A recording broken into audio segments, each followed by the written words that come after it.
यीशु नाम में उद्धार हम लोग गाएंगे आज। तालियां बजाएंगे।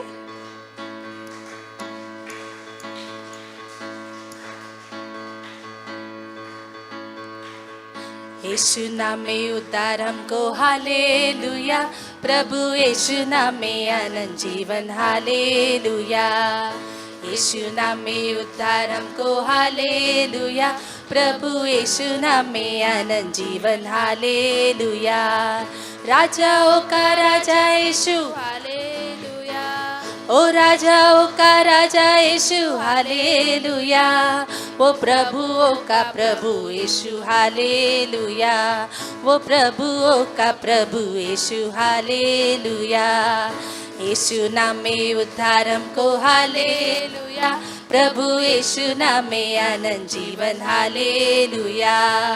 चंगा करने वाला यीशु हालेलुया, ओ चंगा करने वाला यीशु हालेलुया, छुटकारा देने वाला यीशु हालेलुया, छुटकारा देने वाला यीशु हालेलुया।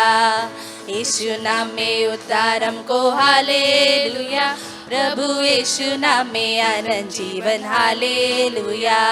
वो अद्भुत करने वाला यीशु हालेलुया, वो अद्भुत करने वाला यीशु हालेलुया, वो शांति देने वाला यीशु हालेलुया, वो शांति देने वाला यीशु हालेलुया। यीशु नाम में उद्धार हमको हालेलुया, प्रभु यीशु नाम में अनंत जीवन हालेलुया। जोर से गाएंगे। यीशु नाम में उद्धार हमको हालेलुया, प्रभु यीशु नाम में अनंत जीवन हालेलुया। यीशु नाम में उद्धार हमको हालेलुया, प्रभु यीशु नाम में अनंत जीवन हालेलुया। वो मुक्ति का है मार्ग यीशु हालेलुया, वो मुक्ति का है मार्ग यीशु हालेलुया, वो स्वर्ग का है द्वार यीशु हालेलुया, वो स्वर्ग का है द्वार यीशु हालेलुया।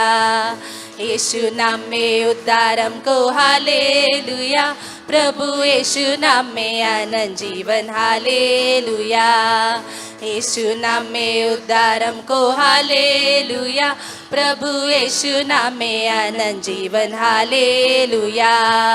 रक्तम जयम, रक्तम जयम, रक्तम जयम, रक्तम जयम, रक्तम जयम, रक्तम जयम, रक्तम जयम, रक्तम जयम, रक्तम जयम, रक्तम जयम, रक्तम जयम, रक्तम जयम, रक्तम जयम, रक्तम जयम।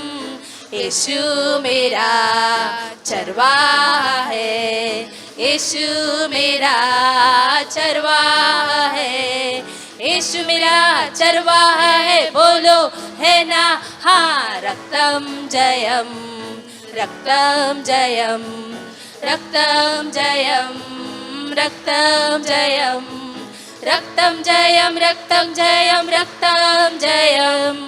यीशु मेरा आनंद है, यीशु मेरा आनंद है, यीशु मेरा आनंद है, बोलो है ना हाँ। रक्तम जयम, रक्तम जयम, रक्तम जयम, रक्तम जयम, रक्तम जयम, रक्तम जयम, रक्तम जयम। यीशु मेरा मुक्तिदाता है, यीशु मेरा मुक्तिदाता है, यीशु मेरा मुक्तिदाता, बोलो है ना हाँ। रक्तम जयम, रक्तम जयम, रक्तम जयम, रक्तम जयम, रक्तम जयम, रक्तम जयम, रक्तम जयम। यहोवा नीसी यीशु ही है, यहोवा नीसी यीशु ही है, यहोवा नीसी यीशु ही है, बोलो है ना हाँ। रक्तम जयम, रक्तम जयम, रक्तं जयं रक्तं जयं रक्तं जयं रक्तं जयं रक्तं जयं। हाँ प्रभु, आप हमारे चरवाहा हो, हमारे मुक्तिदाता हो प्रभु। आप जैसा कोई नहीं, कोई भी नहीं प्रभु। हम धन्यवाद करते हैं परमेश्वर, धन्यवाद करते हैं दिल से परमेश्वर, धन्यवाद करते हैं। Thank you Lord, thank you Jesus.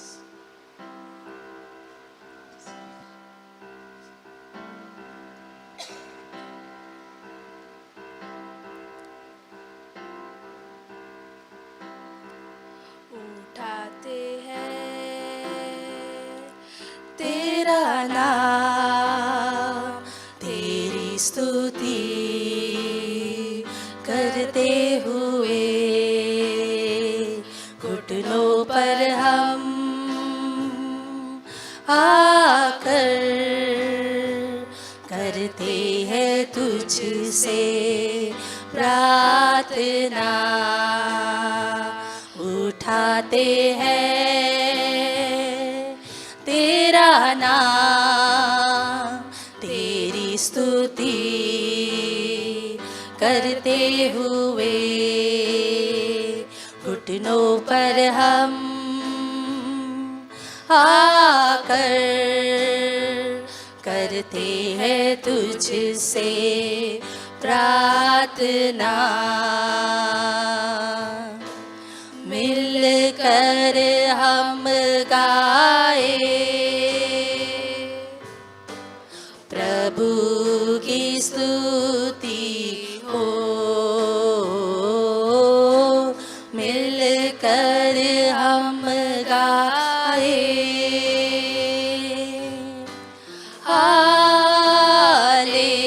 Hallelujah hallelujah hallelujah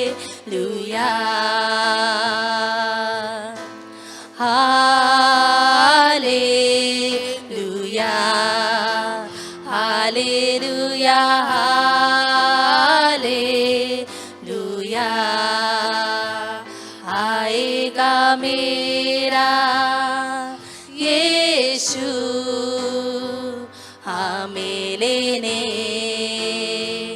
एक दिन, जाएंगे हम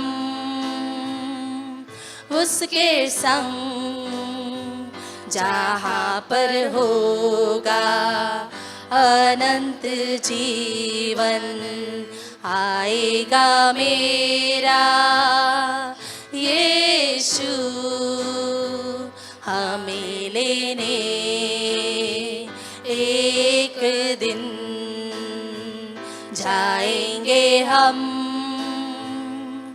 उसके संग जहाँ पर होगा अनंत जीवन।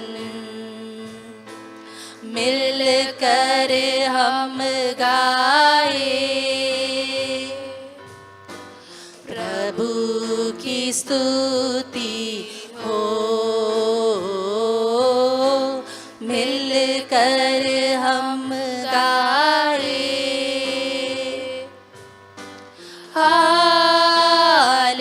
Hallelujah hallelujah hallelujah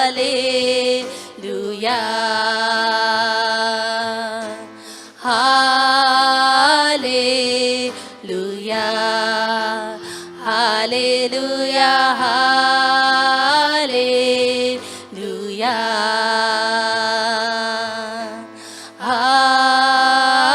hallelujah hallelujah hallelujah.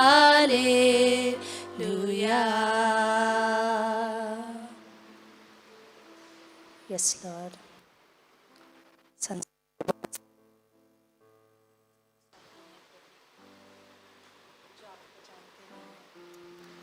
जो आपको समझते नहीं है परमेश्वर, कई लोग खोए हुए हैं प्रभु, बिना आशा के हैं, पर हम धन्यवाद देते हैं प्रभु, कि हमारे पास आपकी आशा है परमेश्वर, हमारे पास अनंत जीवन है। हम कुछ क्षणों के लिए तो अपनी आंखें यहाँ बंद करेंगे, पर हम तुरंत ही वहाँ पे अपनी आंखें आपके सम्मुख खोलेंगे। प्रभु धन्यवाद परमेश्वर इस मूल्यवान तोहफे के लिए। शायद से ऐसे कई होंगे जो ये स्वाद को नहीं चख पाए होंगे, कई हैं जिन्होंने इस आशा को खो दिया है प्रभु, कई लोग हैं प्रभु। प्रभु बोझ देना हमारे मनों में उन आशाहीन लोगों के पास जाने के लिए, आपकी आशा बांटने के लिए। प्रभु शाम में आप अपने दासों के द्वारा अपने बच्चों से बातें करना परमेश्वर। धन्यवाद देते यीशु मसीह के नाम से मांगते, आमीन।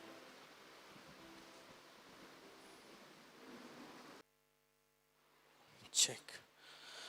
क्यों ना हम परमेश्वर के लिए जोरदार ताली बजाते। अद्भुत गीत थे, अद्भुत आराधना थी।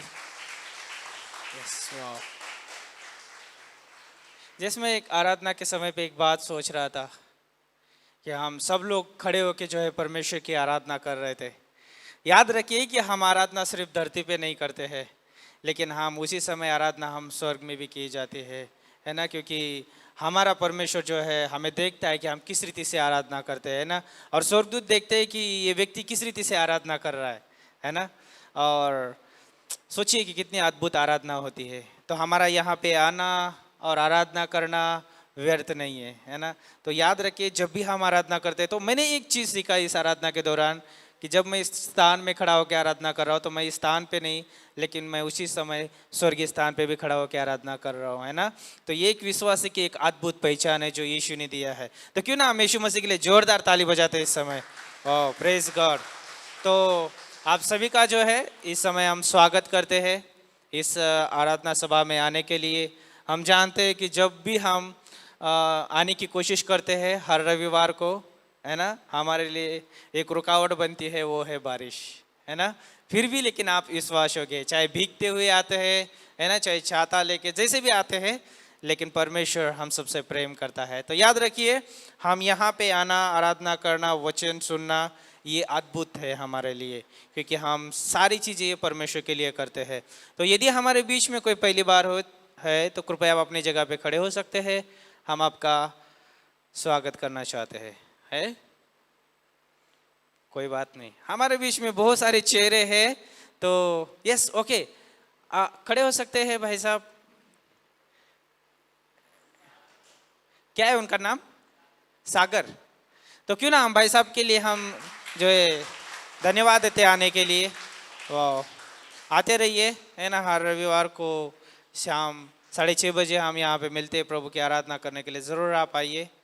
और हमारे बीच में बहुत सारे चेहरे हैं, तो मैं नाम नहीं लेना चाहता, लेकिन आप सभी का धन्यवाद आने के लिए, है ना। तो आप प्रार्थना में याद रखिए कि आज पासवान हमारे बीच में नहीं है, लेकिन वो गुजरात झालोद में गए हैं। वहाँ पे ग्रेजुएशन सभा था, वहाँ पे पास्टर मनोज अगुवाई करते कलीसिया को। वहाँ पे उन्होंने बाइबल कॉलेज वहाँ पर भी होता है जैसे हमारा यहाँ पे होता है, तो आज वहाँ पे ग्रेजुएशन था। बहुत अद्भुत सभा होगी, हम आशा रखते हैं जब वो आएंगे तो हम ज़रूर सुनेंगे, है ना। तो आप उनके लिए प्रार्थना करिए, और जब लौट के आते हैं तो गॉड अद्भुत रीति से उनके साथ बात करिए, है ना। तो आज का अनाउंसमेंट इस रीति से होगा, जैसे कि 15 तारीख जो है नज़दीक है, ज़्यादा दूर नहीं, 5 दिन के बाद है। ओके, आज हम रविवार, आज 10 तारीख है, तो आप 5 दिन गिन सकते हैं ना। हमारे पाँच उंगलियाँ है। ओके, कल से 5 दिन गिन सकते हैं।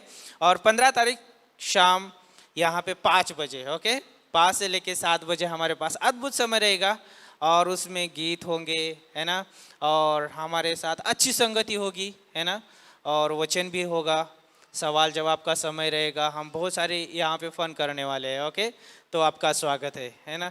जैसे आज आए, ज़रूर आप 15 तारीख शाम 5 बजे आप यहाँ पे आइए। ओके, और साथ ही साथ आप प्रार्थना कर सकते हैं खंडाला कैंप के लिए। ओके, खंडाला कैंप बोले तो सबके चेहरे पे खुशी आती है, जो लोग गए थे, है ना। यदि आपके चेहरे पे खुशी आना देखना चाहते हैं तो आप ज़रूर आइए। ओके, तो खंडाला कैंप जो है दिख नहीं रहा है, लेकिन मैं बताता हूँ। ओके, तो उधर मत देखिए, दिखाई दिया? ओके, आया। ओके, ये अक्टूबर 30 तारीख से लेके नवंबर का 1 तारीख तक है, तो आप ज़रूर उसमें आप हिस्सा ले सकते हैं, प्रार्थना करिए। ओके, और अभी से जो है तैयारी कर सकते हैं आप। ओके, और समय बता दिया जाएगा कि टिकट कब बुक करना है। यदि आप आना चाहते हैं तो ज़रूर संपर्क करें, नरेश भाई के साथ ज़रूर आप संपर्क कर सकते हैं। ओके, नाम दे सकते हैं और अद्भुत समय रहेगा। अब आकर देखिए, किसी भी चीज़ को जो है ना हमें उसका अनुभव लेना है तो हमें उसमें शामिल होना पड़ेगा। यदि आप स्वादिष्ट भोजन करना चाहते हैं, आपने सुना होगा, लेकिन जब तक आप उसका स्वाद नहीं लेते तब तक आप नहीं बोल सके स्वादिष्ट है ना। तो उसी तरह से जब तक आप उस संगति में नहीं आते हैं, उस फेलोशिप में नहीं आते हैं, तब तक आपको उस फेलोशिप का आपको स्वाद पता नहीं चलेगा। तो आप ज़रूर आइए और हिस्सा उसमें ले सकते हैं। और उसका जो है एक उस खंडाला कैंप का जो फैमिली कैंप रहेगा, देखिए कि किस रीति से होता है ना। बहुत सारे जो है कैंप होते हैं, बहुत सारे लोग घूमने जाते हैं, है ना, एंजॉय करते हैं, लेकिन ये कुछ अलग होगा। यहाँ पे आत्मिक बातें होगी, है ना, फन भी होगा, आत्मिक संगति होगी। और इतना ही नहीं कि हम एक दूसरे को जान पाएंगे, क्योंकि हम रविवार को जो है एक दूसरे के साथ उतना समय नहीं बिता सकते हैं, है ना, लेकिन उसमें जो है बहुत अच्छा समय रहेगा। तो आप ज़रूर आइए। तो ये था अनाउंसमेंट। क्यों ना जो है हम इस दान के इस गीत में जाने से पहले हम प्रार्थना करते हैं। और आज का ऐसा रहेगा क्रम, जैसे कि हम दान का गीत होगा, उसमें जो है हम दान लेंगे, उसके बाद में जो है इंट्रो मैसेज होगा, फिर मेन मैसेज होगा, तो उसके बाद में जो है इंट्रो मैसेज के लिए रोहित भाई आएंगे। तो आइए प्रार्थना करते इस समय। प्रभु, हम धन्यवाद देते हैं, आपके सम्मुख आते हैं प्रभु, इस कलीसिया के प्रभु तमाम प्रभु जो भी कार्य होते हैं, जो जिम्मेदारियाँ इस कलीसिया के कंधों के ऊपर प्रभु, चाहे मिशन क्षेत्र की जिम्मेदारी हो, बाइबल कॉलेज की हो, लोगों में निवेश करने की जिम्मेदारी हो प्रभु, और इस कलीसिया की जो भी ज़रूरतें हो गॉड, आप बेहतर रूप से जानते हैं प्रभु। धन्यवाद देते हैं, आपने अद्भुत रीति से एक प्रभु आपने अगवा दिया है और वो वचन की सेवा कर रहे हैं गॉड। लेकिन प्रभु, जो भी हमारे बीच में वो बोते हैं परमेश्वर, वो आनंद के साथ बोते हैं गॉड। और प्रभु, आप चाहते हैं कि इस कलीसिया के द्वारा आनंद की कटनी करना चाहते हैं प्रभु। हम प्रार्थना करते हैं इस कलीसिया की तमाम ज़रूरतें को पूरी करिए। इस कलीसिया में जितने भी परिवार है परमेश्वर, और उस परिवार के द्वारा जो भी यहाँ पे दान दशवांश और आपके सेवकाई के लिए, फेथ मिशंस के लिए जो भी फंड आता प्रभु, उन सारी बातों में प्रभु आपकी महिमा हो गॉड। हर एक परिवार को आप व्यक्तिगत रूप से आशीषित करिए, उनके जॉब में, उनके काम के क्षेत्र में प्रभु आप उन्हें प्रभु आप रियली प्रभु आशीषित करिए, ताकि प्रभु आपकी कलीसिया प्रभु बढ़ती जाए, आपकी महिमा हो प्रभु। धन्यवाद देते हैं, आपकी स्तुति करते हैं, आपकी प्रशंसा करते प्रभु। जो भी हाथ प्रभु आज आपके भवन में प्रभु अपनी सो इच्छा से और आनंद के साथ, हर्ष के साथ जो भी प्रभु भेंट लेके आए प्रभु, उन हाथों को आप आशीषित करिए। हर एक देने वाला हाथ, और प्रभु यदि किसी के पास ना हो गॉड, लेकिन आप उनके पास हो प्रभु, उन्हें आशीषित करिए प्रभु। धन्यवाद देते हैं, प्रार्थना यीशु के नाम से मांगते हैं, आमीन। ओके, ये गीत होगा, उस दौरान ऑफरिंग लिया जाएगा।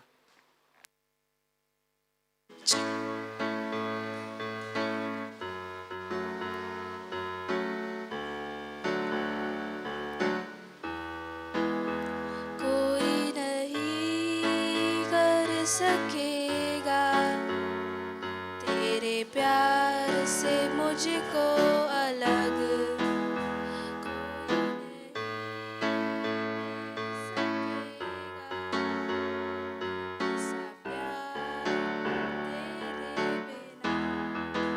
कोई कोई नहीं तेरे बिना, कोई नहीं, कोई नहीं तेरे बिना,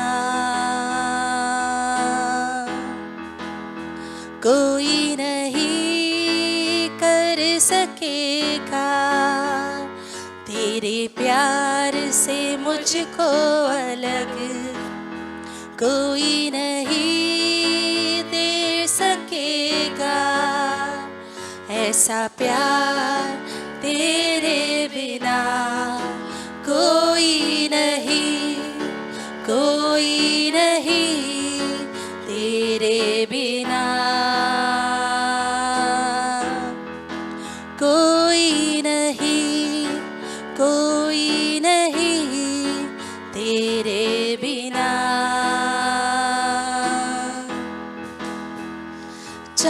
छोड़े मुझको ज़माना, चाहे छोड़े मुझको मेरे अपने, फिर भी तू नहीं छोड़े मेरा साथ। मैं जाऊँ सागर से गहरा, उड़ जाऊँ अंबर से ऊंचा, फिर भी तुझको मैं पाऊँ मेरे साथ। कोई नहीं तेरे बिना, कोई नहीं तेरे बिना। ना जीवन ना मृत्यु, ना स्वर्ग दूत ना शैतान, ना वर्तमान ना भविष्य, ना ऊंचाई ना गहराई, ना जीवन ना मृत्यु, ना स्वर्ग दूत ना शैतान, ना वर्तमान ना भविष्य, ना ऊंचाई ना गहराई, कोई नहीं तेरे बिना, कोई नहीं तेरे बिना।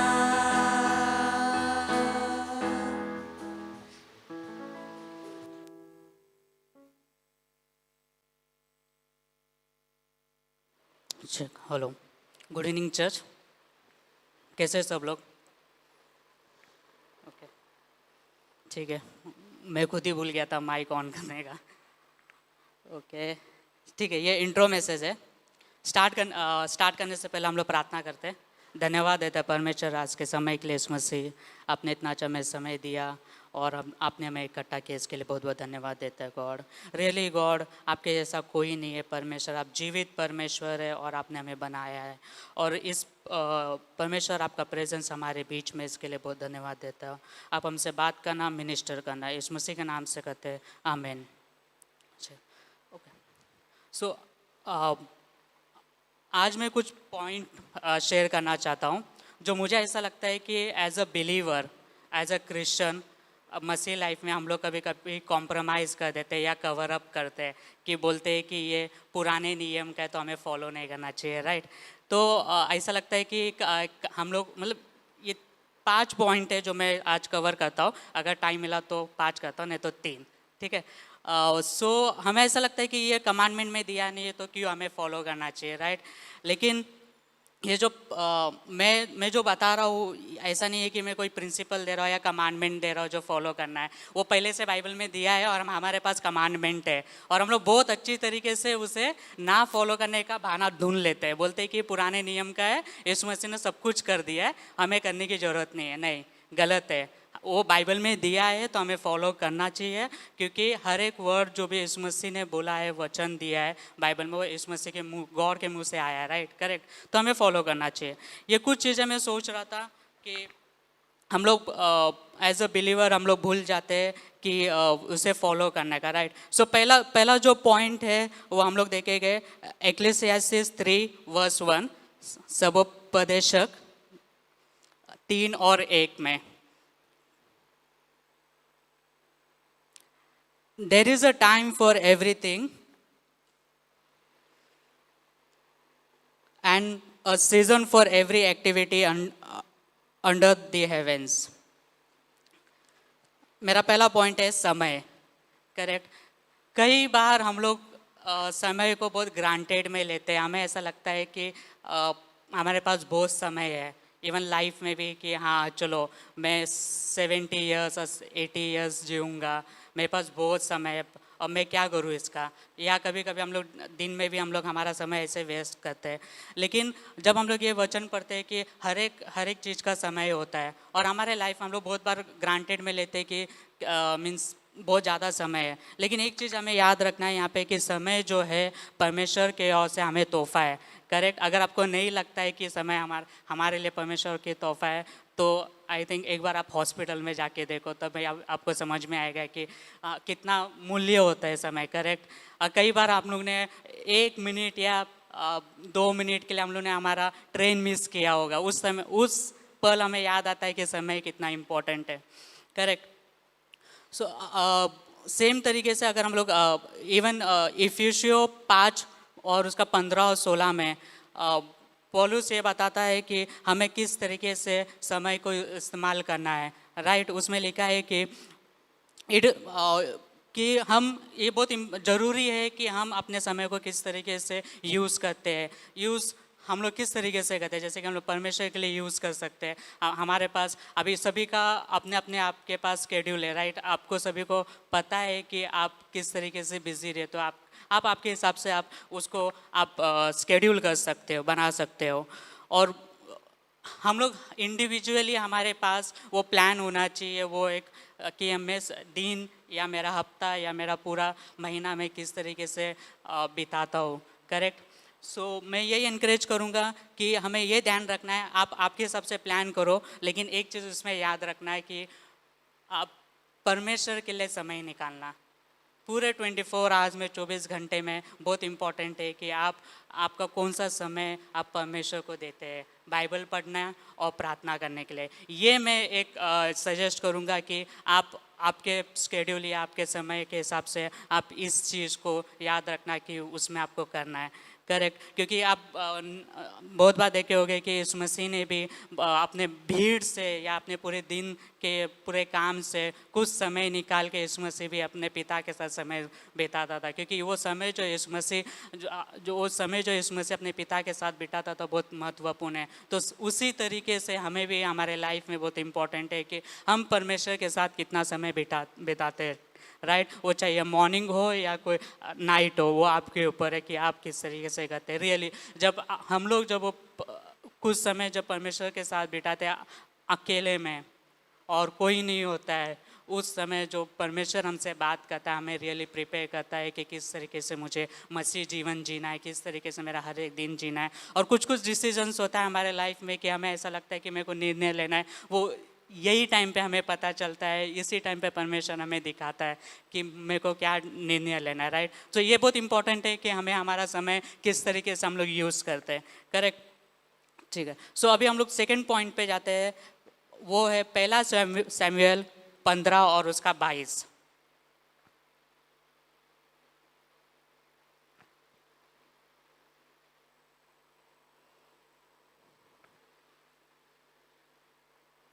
But Samuel replied, "Does the Lord delight in burnt offerings and sacrifices as much as in obeying the Lord? To obey is better than sacrifice, and to heed is better than the fat of rams." मुझे ऐसा लगता है कि ये मुश्किल है। Right. हम लोगों को बहुत मुश्किल लगता है कि ये करने के लिए। जो सेकंड पॉइंट है ओबीडियंस, मीन्स ओबीडियंस कि हम लोग कितना परमेश्वर के वचन को आज्ञाकारी के हम लोग। राइट। हम लोग ये जो है हमें बहुत डिफ़िकल्ट पड़ता है ये करने के लिए। अगर हम लोग ये वचन में देखते हैं तो इसमें लिखा है कि सॉल भूल गया था, उसको विक्ट्री मिला था और वो उस विजेता में वो इतना मग्न हो गया था कि ये भूल गया था कि उसको परमेश्वर ने कुछ आज्ञा दिया, और वो सब चीज़ को सब छोड़ के वो अपने जश्न बना रहा था। और जब उसको सैमुएल उसको मिलता है और उसको बोलता है कि तूने क्या किया है, तूने परमेश्वर की आज्ञा नहीं माना है। उसने आके बोलता है कि ये जो मैंने चीज़ें लाया हूँ वो मैं परमेश्वर को भेंट देने आया हूँ। यहाँ पे बहुत इंपॉर्टेंट चीज़ है कि परमेश्वर भेंट से इतना प्रसन्न नहीं होता है उतना हम लोग जितना आज्ञा मानते हैं परमेश्वर का। बहुत इंपॉर्टेंट है। और उसका नतीजा ये होता है कि परमेश्वर ने सॉल के हाथों से उसका जो राज्य था वो छीन लेता है और दाऊद को देता है। कि हम लोग बहुत इजीली या फिर हम लोग बहुत बोलते हैं ना कि आज के जनरेशन में हम लोग को ऐसा लगता है कि क्यों मैं आज्ञा मानूं, और आज्ञा मानना, ओबीडियंट होना ऐसा हो गया है कि मैं गुलाम बन रहा हूँ, राइट। और ऐसा बर्डन जैसा हो गया है, एकदम बोझ की तरह हो गया है कि मैं क्यों आज्ञा मानूं, करेक्ट।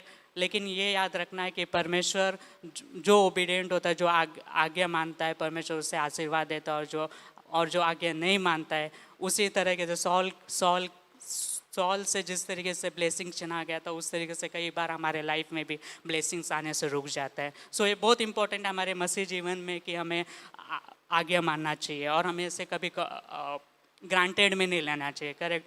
अगर आप यीशु मसीह को भी देखेंगे, यीशु मसीह ने पिता का बात माना, राइट। वो बात कि यीशु मसीह ने माना कि क्रूस तक जाने तक परमेश्वर का बात माना यीशु मसीह ने, right.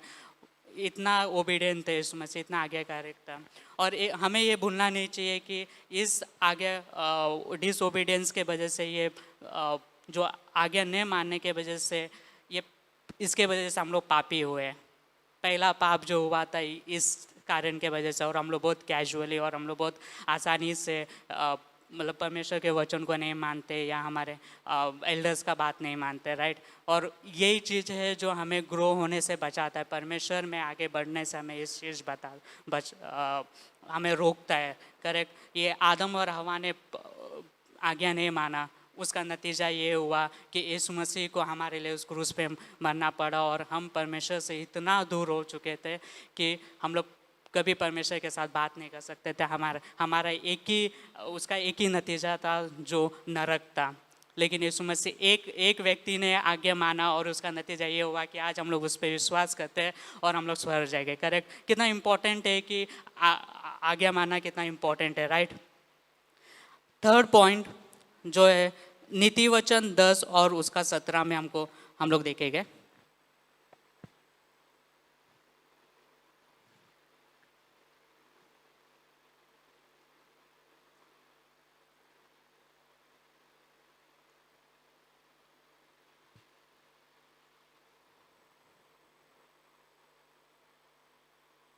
Whoever heeds discipline shows the way to life, but whoever ignores correction leads others astray.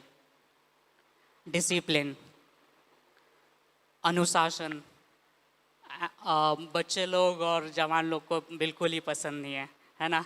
हम लोग जब बच्चे थे, हमें अनुशासन बिल्कुल पसंद नहीं आता था। जब माता पिता अनुशासन करते थे, हम लोगों को नफरत होती थी, करेक्ट। लेकिन ये बहुत इम्पॉर्टेंट है, हम लोग हमारे जो मसीह लाइफ में हम लोग जब ग्रो होते, जब हमें आगे बढ़ना है, जब हम लोग स्पिरिचुअल लाइफ में, हमें डिसिप्लिन बहुत इम्पॉर्टेंट है, अनुशासन हमारे लाइफ बहुत इम्पॉर्टेंट है। माता पिता अपने बच्चे को अनुशासन करते हैं, वो उनका एक रिस्पॉन्सिबिलिटी है। लेकिन हम लोग एज लाइक बच्चे लोग को उससे मानना चाहिए, वो एक हमारे पास एक कमांडमेंट है, हमें उसको फॉलो करना चाहिए, करेक्ट। डिसिप्लिन बहुत इम्पॉर्टेंट है हमारे लाइफ में। अगर हमारे लाइफ में आगे अनुशासन नहीं होगा, हम लोग कुछ नहीं कर पाएंगे, हमें नहीं पता चलेगा कि हम लोग कौन से डायरेक्शन में जा रहे हैं।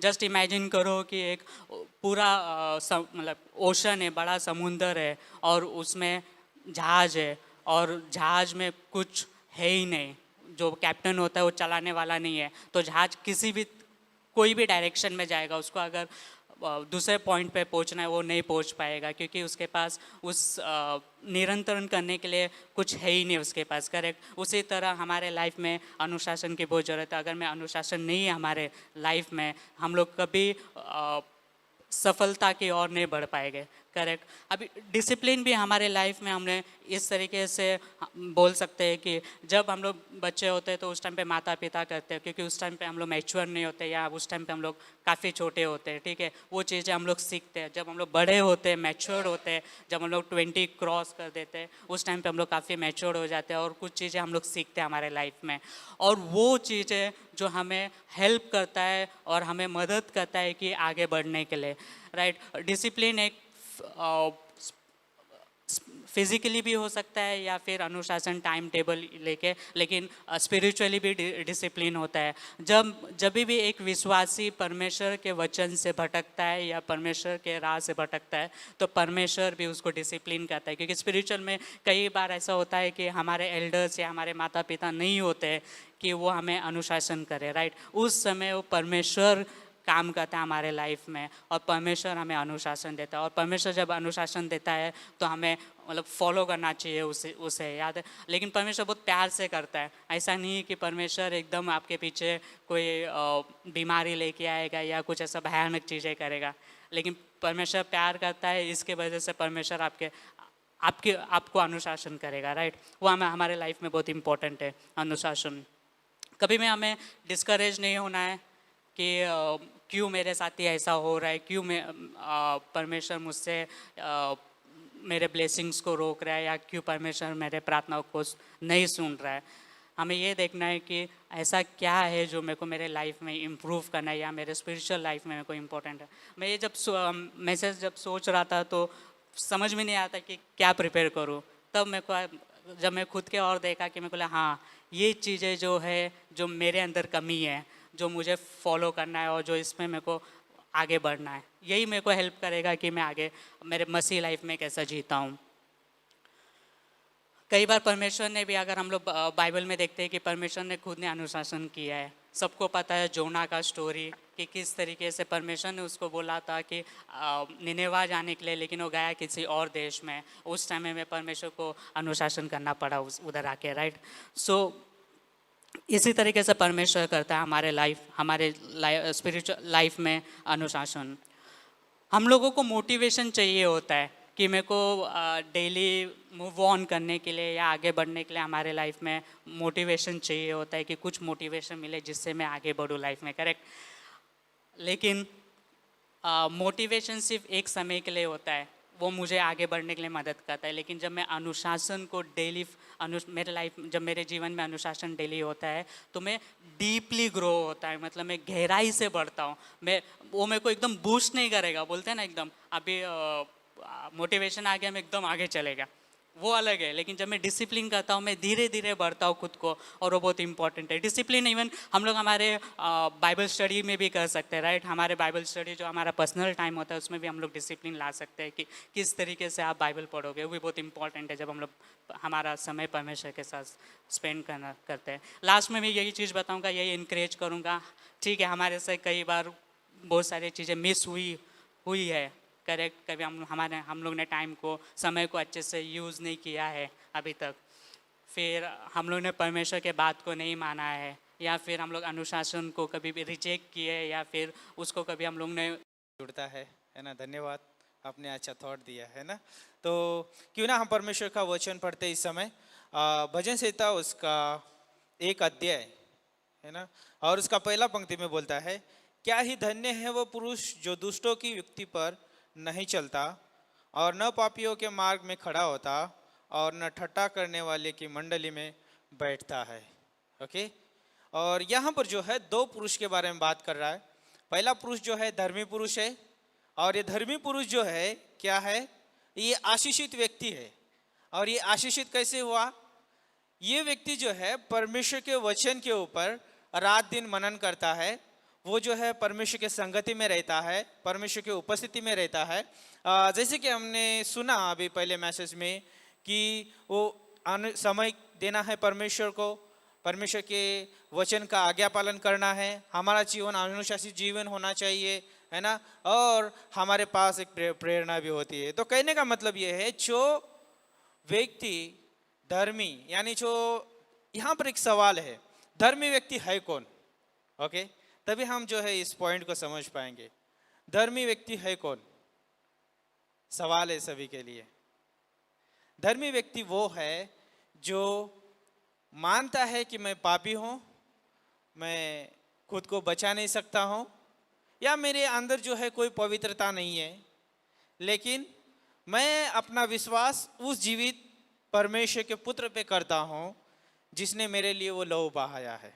वो मुझे पवित्र कर सकता है, वो मुझे काबिल बना सकता है, और उस रीति से जो है उसके ऊपर निर्भर होता है या भरोसा रखता है, विश्वास रखता है, उसे हम धर्मी कहते हैं। और आज यहाँ पर जितने भी लोग बैठे हैं वो सब क्या है? धर्मी लोग हैं। याद रखिए, आप और हम विश्वासी है और हम यीशु मसीह के द्वारा धर्मी ठहराए गए हैं। ओके, एक समय था कि हम पापी थे, लेकिन वो समय आया जब यीशु मसीह उस क्रूस पे मारा गया और उस क्रूस पे जो है यीशु मसीह ने कहा कि पूरा हुआ।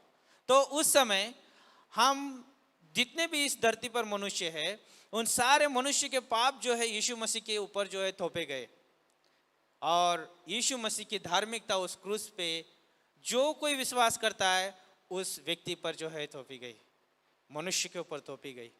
और आज जब हम उसके ऊपर विश्वास करते हैं तो हम उसके उस पवित्र बलिदान की वजह से हम धर्मी ठहराए गए हैं। अगर आज इस संसार में अगर देखेंगे तो संसार के लोगों के सोच विचार बहुत अलग है। वो इस रीति से सोचते हैं कि यदि मैं कुछ अच्छे धर्म के काम करूंगा तो मैं धर्मी ठहराया जाऊंगा, कहलाया जाऊंगा, ठहराया तो नहीं, कहलाया जाऊंगा।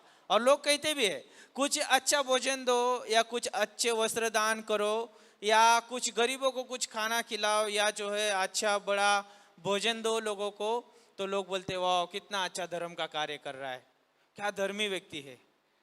लेकिन यहाँ पे बोलने से नहीं होता है, यहाँ पे क्रिया करना होता है।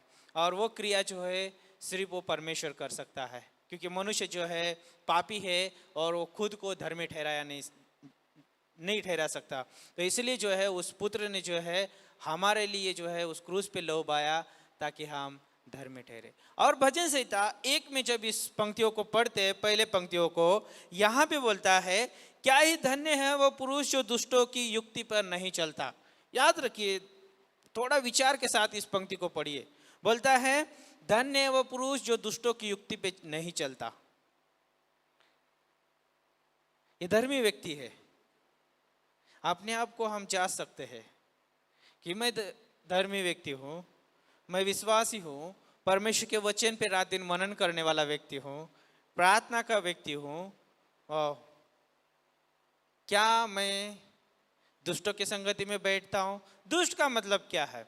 जो परमेश्वर के खिलाफ सोचते हैं या कार्य करते हैं या किसी के प्रति जो है विरोध करते हैं या कट रचते हैं, उसे जो है दुष्ट कहलाया जाता है। लेकिन जो परमेश्वर के साथ सोचता है और उसकी जो है योजना के अनुसार उसके विचारों के साथ चलता है, परमेश्वर के हृदय को लेकर चलता है, उसे जो है हम धर्मी कहते हैं, विश्वासी कहते हैं।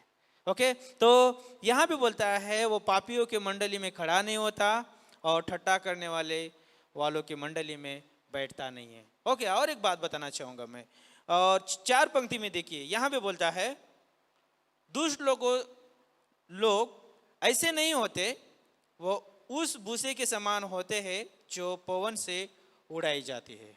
ओके, कहने का मतलब जो है जो दुष्ट व्यक्ति होता है उसका कोई ठिकाना नहीं होता है। ओके, कहीं पर भी छलांग मारता है। लेकिन जो धर्मी होता है, जो विश्वासी रहता है, उसका जो ठिकाना जो है परमेश्वर के ऊपर रहता है, उसके ऊपर वो स्थिर रहता है। याद रखिए, बाइबल जो है एक तरफ से कभी बात नहीं करता है, बाइबल हमेशा दोनों तरफ से बात करता है। यहाँ पे धर्मी की बात कहा जा रहा है तो उसके साथ दुष्ट की भी बात कही जा रही है। याद रखिए कि धर्मी जो जीवन है, जो विश्वासी का जीवन है, हमेशा फलवंत होने वाला जीवन है। क्यों पता है? जब आप 3 पंक्ति में पढ़ेंगे, ये पंक्ति जो कहती है कि वो उस वृक्ष के समान है जो नाली के किनारे लगाया गया है, वो हमेशा फलता रहता है।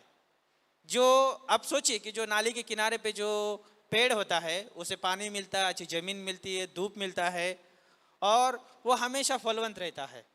तो एक विश्वासी जो है कलीसिया में रखा गया है ताकि वो फलवंत हो सके और उसके द्वारा जो है वो लगाने वाले की महिमा हो सके और परमेश्वर की महिमा हो सके। और याद रखिए कि उस वृक्ष को देख के हमेशा लोग बोलते हैं कि वाह कितना सुंदर वृक्ष है ना, कितना उसके ऊपर अच्छे फूल आए हैं, फल आए हैं, अच्छा है, उसकी छांव बहुत ठंडी है। एक विश्वासी का जीवन वैसा होता है, एक सुंदर दिखने वाला जीवन होता है और उसके द्वारा जो है बहुत सारे लोग आशीषित होते हैं। वो खुद भी आशीष का कारण होता है और दूसरों के लिए भी आशीष का कारण बनता है। तो यहाँ पर बैठे हुए हर एक व्यक्ति खुद के लिए भी आशीष का कारण है और दूसरों के लिए भी आशीष का कारण है। मैं आगे बताऊंगा कैसे वो आशीष का कारण बन सकते हैं। तो सॉरी, यहाँ पे जो है दो बातों के ऊपर बात किया जा रहा है, एक अच्छी संगति और एक बुरी संगति।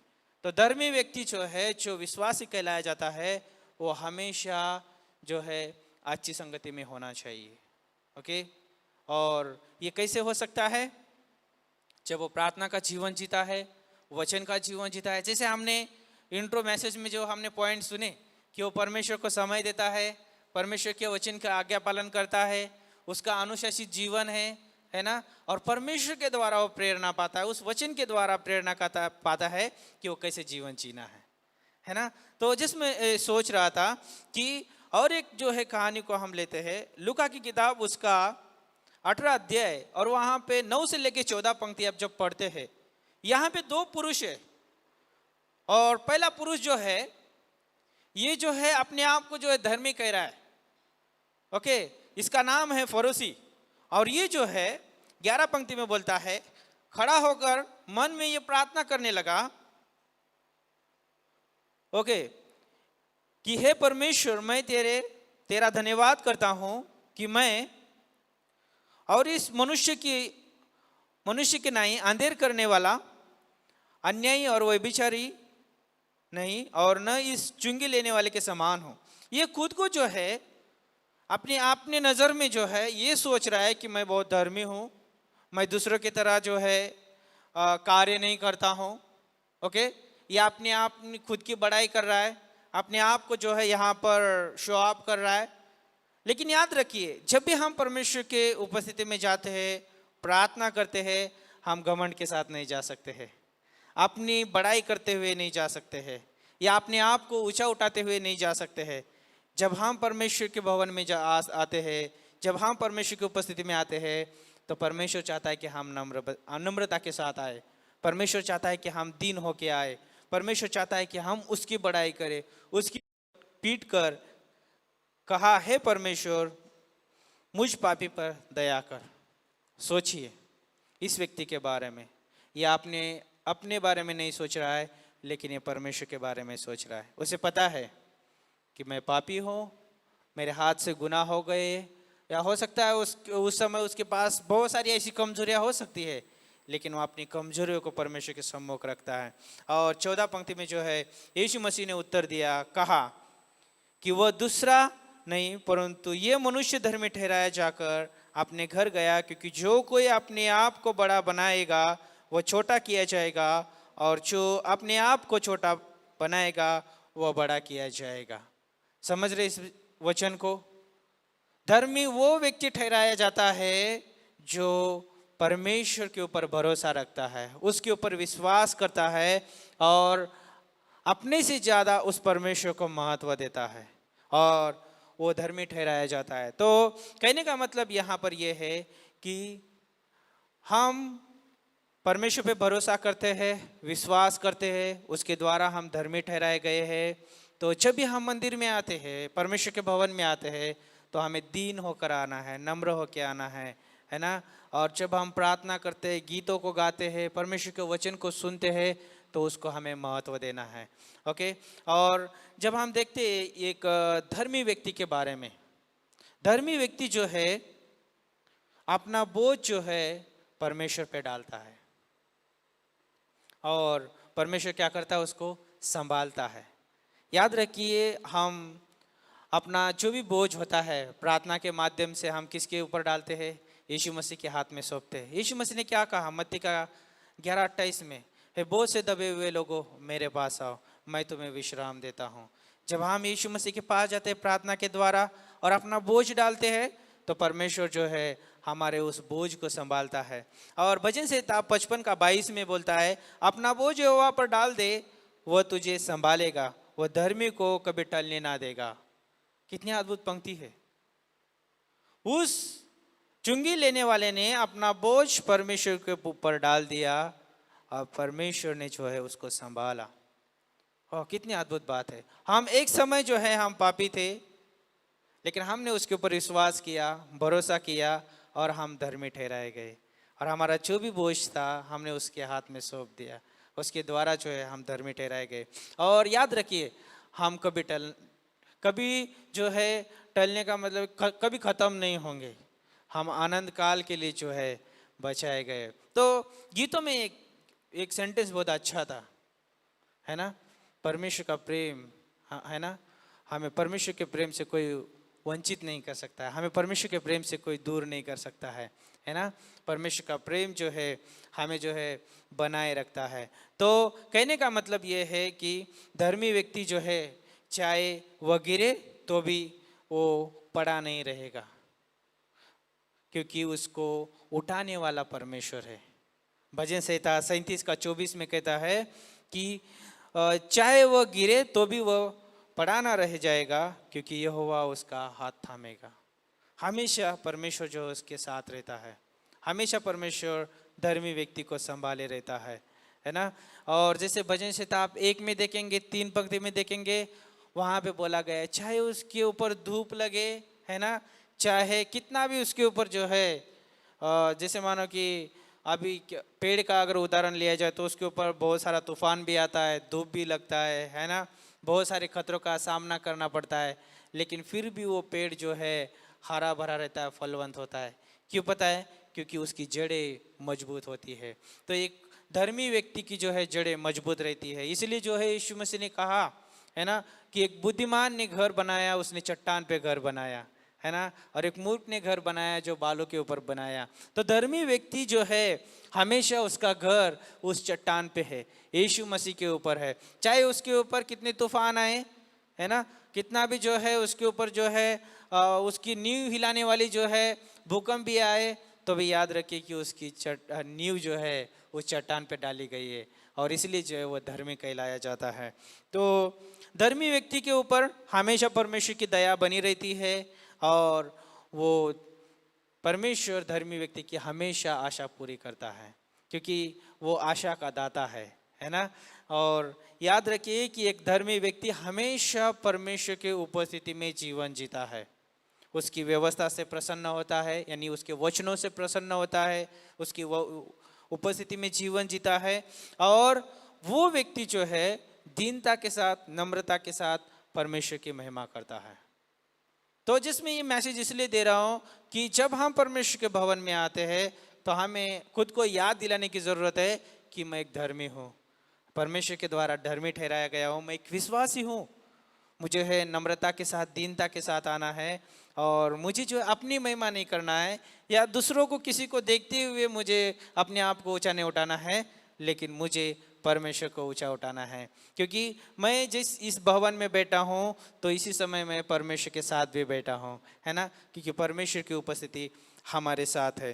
तो याद रखिए कि जो धर्मी व्यक्ति होता है हमेशा परमेश्वर पे भरोसा रखता है और परमेश्वर की अगुवाई में चलता है ना।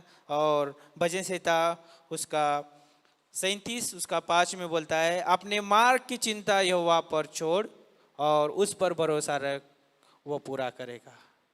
क्या करता है?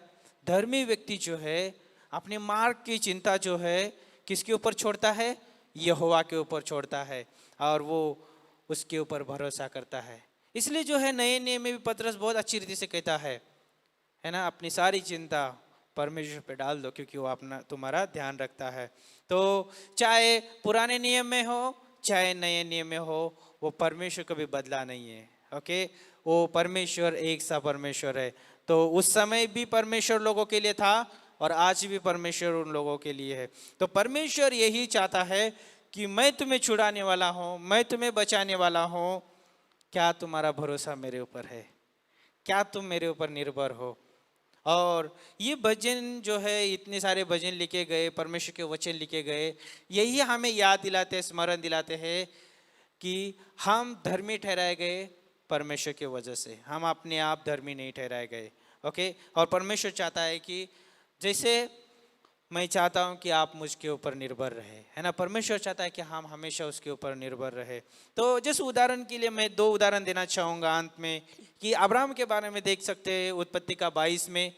वहाँ पे जो है यीशु परमेश्वर ने जो है उसे जो है अपने पुत्र को मांगा, और अब्राहम ने जो है बिना हिचकिचाए हुए जो है उसने अपने पुत्र को जो है बलिदान करना चाहा, और वहाँ पे जो है परमेश्वर ने उसे विश्वास के द्वारा धर्मी ठहराया। तो यहाँ पर जो है एक बात मुझे बहुत अच्छी लगी कि 22 का 7 में जो है इसहाक ने जो है प्रश्न किया, है ना, कि होम बलि, है ना, करने के लिए भेड़ कहाँ है। लेकिन आप 8 में देखेंगे अब्राहम का उत्तर इस रीति से था, परमेश्वर होम की भेड़ का उपाय करेगा, होम बलि की भेड़ का उपाय करेगा। कौन करेगा? परमेश्वर, यहोवा उपाय करेगा। तो जब हम परमेश्वर के ऊपर भरोसा रखते हैं, हम उसके ऊपर निर्भर रहते हैं, तो हम परिणामों को देखते नहीं है। परिणाम हम परमेश्वर के ऊपर छोड़ते हैं, और जब हम परिणाम परमेश्वर के ऊपर छोड़ते हैं, परमेश्वर बुरा परिणाम कभी लेके नहीं आता, क्योंकि परमेश्वर मनुष्य के प्रति भलाई करता है और भलाई करने वाला परमेश्वर है। और परमेश्वर ने उसके पुत्र को नहीं लिया, लेकिन उसने एक चित्रित किया कि मुझे तेरा पुत्र नहीं चाहिए, लेकिन मेरा पुत्र जो है आप सभी मनुष्य के लिए जो है क्या करेगा, वो बलि ठहरेगा, वो अर्पण ठहरेगा, जो सारे मनुष्य जाति के लिए होगा, और जो कोई उसके ऊपर विश्वास करेगा वो धर्मी ठहराया जाएगा, है ना। अब्राहम ने जो है उसी समय विश्वास किया कि वो परमेश्वर जो है धर्मी ठहराने वाला है, और वो विश्वास के द्वारा धर्मी ठहराया गया। और याद रखिए कि जैसे कि उत्पत्ति का 22:14 में बोला कि यहोवा यिरे नाम रखा गया उस स्थान का, और वो यहोवा यिरे सिर्फ उस समय के लिए नहीं था, वो उपाय करने वाला परमेश्वर सिर्फ उस समय के लिए नहीं था, वो हमेशा के लिए है, था, है और रहेगा। ओके, यहोवा यिरे उसका नाम, उस स्थान का नाम रखा गया, क्योंकि स्वयं परमेश्वर उपाय करेगा। क्या आज परमेश्वर उपाय करता है हमारे जीवन के लिए? यस, उपाय करता है। वो उस समय भी उपाय करता था, आज भी उपाय कर रहा है और करता रहेगा। ओके, तो हमें याद रखना जरूरी है, हम जो है परमेश्वर के द्वारा धर्मी ठहराए गए हैं, हम उसके लोग हैं, हमें उसके ऊपर निर्भर रहना है। परिणाम का जो है इंतजार नहीं करना, परिणाम परमेश्वर के हाथ में है, और वो हमारे लिए खूबसूरत है, सुंदर है ना। और एक बात जो है अंत में जो है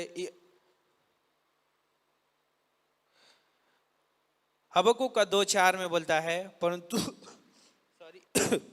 परंतु धर्मी अपने विश्वास के द्वारा जीवित रहेगा। क्या बोलता है? धर्मी हमेशा विश्वास के द्वारा जीवित रहेगा। और सिर्फ पुराने नियम में ही नहीं बोलता है कि धर्मी विश्वास के द्वारा जीवित रहेगा। अगर आप जो है नए नियम में इब्रानियों का 10:38 में देखेंगे, वहां पे बोलता है कि धर्मी विश्वास के साथ द्वारा जीवित रहेगा। गलातियों का 3:11 में बोलता है धर्मी विश्वास के द्वारा जीवित रहेगा। और रोमियो का 1:17 में बोलता है धर्मी विश्वास के द्वारा जीवित रहेगा। चाहे वो पुराने नियम में हो, धर्मी विश्वास के द्वारा जीवित रहेगा, नए नियम में हो, वो धर्मी विश्वास के द्वारा जीवित रहेगा। क्या विश्वास है? उस परमेश्वर के ऊपर विश्वास है। इसलिए जो है हमें याद रखना जरूरी है कि धर्मी पुरुष जो है, भजन संहिता 112:4 से लेकर 9 पंक्ति जो पढ़ते हैं, उसमें कुछ पॉइंट जो है मैं अंत में बताऊंगा। धर्मी पुरुष जो है दूसरों के लिए जो है आशीष का कारण बनता है। क्या होता है? धर्मी पुरुष दूसरों के लिए आशीष का कारण बनता है, और वो खुद के लिए भी आशीष का कारण रहता है। और वो जो है हमेशा दूसरों को अनुग्रह देता है, दूसरों के प्रति दयावंत रहता है, और विपत्ति के समय में जो है वो स्थिर रहता है। इसलिए जो है नीति वचन का 24:16 में कहा है, चाहे धर्मी 7 बार गिरे 7 बार वो उठ खड़ा होगा। कहने का मतलब ये है कि धर्मी कभी भी टलेगा नहीं, धर्मी का कभी अंत नहीं है। ओके, वो हमेशा जीवित रहेगा। और ये हमारे लिए जो है बहुत बड़ी बात है। हमारे पास आशा है उस परमेश्वर की, जिस परमेश्वर ने हमें बचाया है। हम हमेशा जो है जीवित रहेंगे। और अंत में आयुब जो है एक बहुत अद्भुत धर्मी व्यक्ति था। आयुब के जीवन में बहुत सारे संकट आए, तकलीफें आई, है ना। उसने अपने सब पुत्र को गवा दिया, सारी संपत्ति गई, अपनी अच्छी हेल्थ को उसने गवा दिया, है ना। उसकी पत्नी भावुकता में होके जो है उसने कहा कि तू परमेश्वर की निंदा कर, चाहे मरना है तो मर जा, है ना। और उसने जो है वो उसने भी हार मान लिया। लेकिन आयुब था जो उसका भरोसा परमेश्वर पे था, क्योंकि वो परमेश्वर के द्वारा धर्मी ठहराया गया था, है ना। इसलिए परमेश्वर उसकी बड़ाई करता है, इसलिए परमेश्वर उसके ऊपर गर्व करता है कि आयुब के जैसा कोई मनुष्य नहीं है, है ना। सीधा भय रखने वाला, है ना, और जैसे परमेश्वर चाहता है वैसे जीने वाला कोई व्यक्ति नहीं। परमेश्वर जो है शैतान के सामने जो उसकी तारीफ करता है।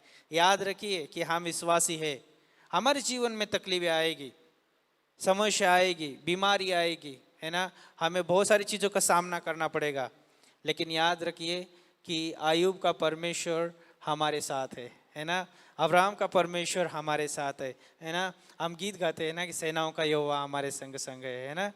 और ये गीत जो है हमें प्रोत्साहन देते हैं। तो हमें क्या करना चाहिए अंत में?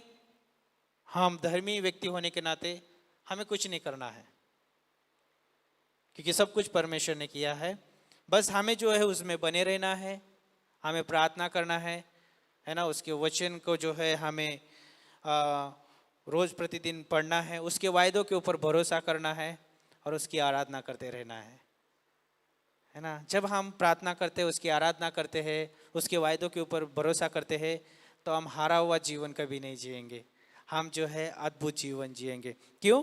क्योंकि प्रार्थना हमें सामर्थ्य देती है, आराधना जो है हमें प्रफुल्लित बनाती है, और उसके वायदे जो है हमें स्वर्गीय स्थान में मन लगाने के लिए और परमेश्वर के साथ जीने के लिए नई आशा उत्पन्न करते हैं। आमीन। तो आइए प्रार्थना करते हैं। प्रभु, हम धन्यवाद देते हैं, आपकी स्तुति करते हैं परमेश्वर। हम आपके द्वारा विश्वासी ठहराए गए परमेश्वर, या हमारी योग्यता के हिसाब से नहीं, या हमारे कुछ भले कार्य की वजह से नहीं परमेश्वर, लेकिन आपके पुत्र की वजह से जो उसने क्रूस पे किया और हमने उसके ऊपर विश्वास किया, इसलिए हम धर्मी ठहराए गए। और हमारा प्रभु कभी अंत नहीं है, हम सदैव जीवित रहेंगे परमेश्वर आपके साथ। हम आपके साथ संगति करेंगे, आपके सम्मुख आराधना करते रहेंगे, और हम प्रभु आपके वो अद्भुत कार्य को देखते हुए हम आपकी बड़ाई करते रहेंगे परमेश्वर। धन्यवाद देते हैं परमेश्वर इस वचन के लिए जो आपने हमें दिया। इस वचन को हम जब लेके जाते हैं प्रभु, हमें प्रभु सिखाइए कि हम आपको समय दे सके, आपके वचन की हम आज्ञा पालन कर सके परमेश्वर। हमारा जीवन प्रभु आपके वचन के द्वारा अनुशासित किए परमेश्वर, क्योंकि आपका वचन कहता है, मैंने तेरा वचन अपने हृदय में रख छोड़ा है ताकि मैं तेरे विरुद्ध में पाप ना कर सकूं। प्रभु आपके वचन को हम हृदय में रख छोड़े प्रभु, अनुशासित जीवन प्रभु जीने के लिए सहायता करिए, और हमेशा आपके वचन से हमें प्रेरणा दीजिए परमेश्वर, ताकि हम आपके वायदों के ऊपर भरोसा कर सके, प्रार्थना कर सके, आपकी आराधना कर सके। गॉड धन्यवाद देते हैं, और आपके संगति में प्रभु हमेशा हम आनंदित रह सके प्रभु। हम दूसरों की ओर देखते हुए ना प्रभु, हम आपकी ओर देखते हुए हम आनंदित होना चाहते प्रभु। धन्यवाद देते गॉड, इस कलीसिया को आप आशीषित करिए, और प्रभु इस वचन को प्रभु जब वो लेके जाते हैं प्रभु, आप हमेशा याद दिलाइए परमेश्वर, आपके वायदे, आपकी जो उपाय करने वाली परमेश्वर महान शक्ति, और प्रभु यीशु मसीह आपके चरित्र और आपके गुणों को प्रभु हमेशा प्रकट करिए प्रभु। धन्यवाद देते हैं। रेली प्रभु हम प्रार्थना करते हैं गॉड, आज इस कलीसिया को आपके हाथों में सौंपते हैं, आपके दास को आपके हाथों में सौंपते हैं, उनके फैमिली को आपके हाथों में सौंपते हैं। गॉड इस्तेमाल करिए प्रभु यीशु मसीह, आपकी सेवा के लिए, आपके कार्य के लिए, यीशु के नाम से हम मांगते हैं, आमीन।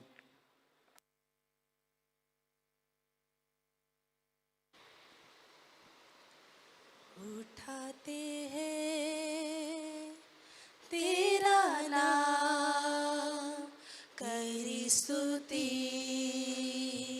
करते हुए, उठाते हैं तेरा नाम, तेरी स्तुति करते हुए, घुटनों पर हम आकर करते हैं तुझसे प्रार्थना, मिलकर हम गाए प्रभु की स्तुति हो, मिलकर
स्तुति हो, मिलकर हम गाए।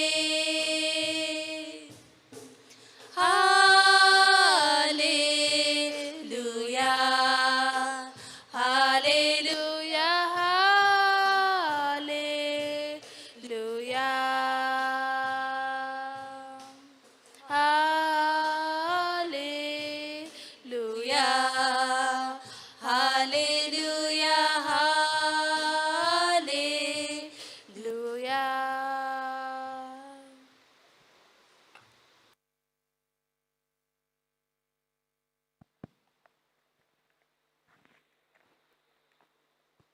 Hello check. कितना अच्छा दोनों मैसेज था। पहला था समय को बहुमूल्य समझो, तपोबुद्धिया का 13:1 और इफिसियो 5:15-16। हम कैसी चाल चलते हैं, निर्बुद्धि के समान नहीं, बुद्धिमान के समान चलो, क्योंकि शैतान बहुत चालाक है चुराने के लिए। और दूसरा मैसेज था धर्मी। धर्मी कौन है? जो यीशु मसीह को जानता है, जो हम अपने पापों को स्वीकार करता है। तो आइए प्रार्थना करेंगे। धन्यवाद परमेश्वर पिता, प्रभु यीशु, सब चीज़ के लिए धन्यवाद मांगते। हमारी इस छोटी सी कलीसिया के लिए धन्यवाद मांगते। ये चर्च में जो लोग हमें दिए संगति करने के लिए, आराधना स्तुति करने के लिए, उसके लिए धन्यवाद मांगते। हमारे चर्च के पास्टर और उनके परिवार के लिए धन्यवाद मांगते, क्योंकि हमें आत्मिकता में आगे बढ़ाते हैं, वचन में आगे बढ़ाते हैं, हमारे लिए प्रार्थना करते हैं। प्रभु यीशु समय को बहुमूल्य समझने के लिए हमें मदद करते हैं। प्रभु यीशु इसके लिए धन्यवाद मांगते हैं। प्रभु यीशु पूरे हफ्ता तक सबको संभालना, जैसे संभाल के लेके आए यहाँ पर, वैसे संभाल के लेके जाना। सभी की जो तकलीफ़ है वो आपको पता है प्रभु यीशु, आप जानते हो प्रभु। सभी को आपके हाथों में रखते हैं प्रभु यीशु क्रिस्त के नाम से मांगते हैं, आमीन।